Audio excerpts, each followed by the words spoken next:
Psikofarmakon kontsumoa aztertzerakoan oso garrantzitsua da genero ikuspuntu batetik aztertzea.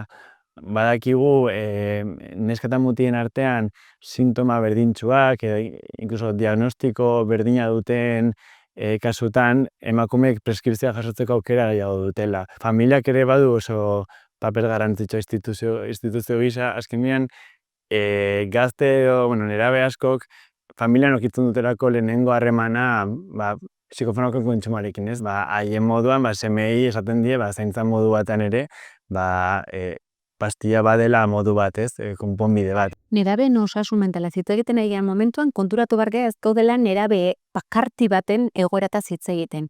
Hemen ez gaude zifra baten edo gazte baten egoera hitz egiten. Baizik eta gizarte oso bateko, eta nik esango nuke mundu mailan ematen ari den krisialdi honek esan nahi duna da sistemikoki gertatzen ari den zerbait. Ez dela nerabeen arazoa guztiz bakarrik, baizik eta arkitektura sozial eta gizarte guztiaren arazoa beraiengan erreflejua dela.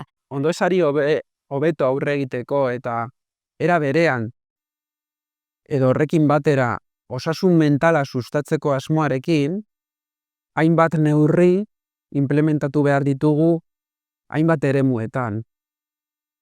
Bai osasun sisteman, bai hezkuntza sisteman, bai etxeetan.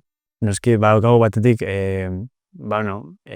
erantzukizun individuala, ez? Bakoitzak bere inguruan edo berekiko izan dezakeen bai kontzientzia artea, bai bere emozioekiko adimen hori lantzea, bai pixkat ere hori heldutze hortan izan dezakeen papera, ez? Baina hori oso impotentea bihurtzen da, ez badauka ez bada txertatzen askoz ekimen komunitarioago batean, ez?